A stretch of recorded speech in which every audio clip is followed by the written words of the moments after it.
Guys, Lakshmi Chowdhury মনীষ ব্লগে সবাইকে স্বাগতম। সকালবেলায় আমি ছোট ব্লগে দিয়েছিলাম যে আমার ছেলের কালকে পুজো, আমার ছেলের পুজো, সেটা হচ্ছে ষষ্ঠী পুজো। ছোটবেলায় করতে হয়, সেটা আমার করা হয়ে ওঠেনি। তা কালকে জামা ষষ্ঠী আছে এবং মা ষষ্ঠীকেও পুজো দেওয়া হয়, এই জন্য এই দিনটিকে চুজ করা হয়েছে যে আমার ছেলের পুজোটাও আমি ষষ্ঠীর দিনকেই আমি দিয়ে দেবো। তো দেখো, মার্কেটে গেছিলাম, মার্কেট থেকেই এসছি। তোমাদেরকে বলেছিলাম যে ব্রাহ্মণ আমাকে লিস্ট দেবে, তো দেখো ব্রাহ্মণ আমাকে লিস্ট দিয়েছে। তো প্রত্যেকটা বাজার আমার করা হয়ে গেছে, তোমরা দেখতে পাচ্ছ।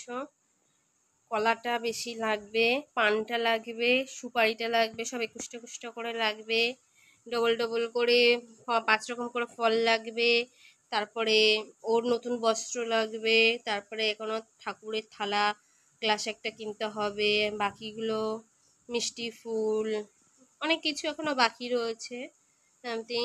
আর এই হাঁড়িটা দেখতে পাচ্ছ, এই হাঁড়িটা সারা মানে পুজোর থেকে শুরু করে একদিন এক রাত পুরো জ্বলবে প্রদীপটা। তো এখানে দশকর্মার কিছু বাজার, এই যে ব্রাহ্মণের ফদ্দ, এই ফদ্দ ছাড়াও আরও কিছুটা আমি মানে নিজের থেকে কিনে নিয়ে এসেছি আমি যতটুকু জানি। এই পাখাটা লাগবে, তালের পাখা।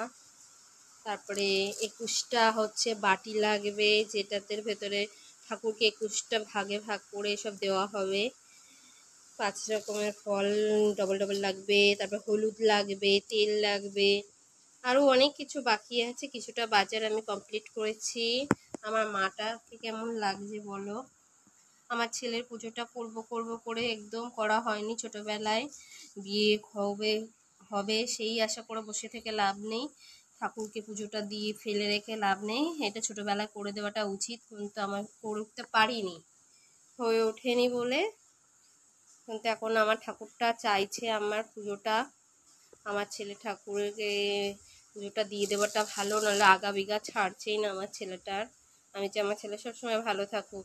সব সন্তানরাই তার মায়ের কাছে ভালো থাকবে, সব মারাই চায় যে তার বাচ্চা সুস্থ থাকুক, ভালো থাকুক। তো আমার চ্যানেলটি ভালো লাগলে প্লিজ সাবস্ক্রাইব করো। আমি ভিডিওটা এখানেই শেষ করছি, আর বাকি ভিডিওটা তোমাদের সাথে পরে শেয়ার করব। Tata, bye bye. তোমরাও সবাই ভালো থেকো এবং বাচ্চাদেরকে নিয়ে সুস্থ থেকো। টাটা।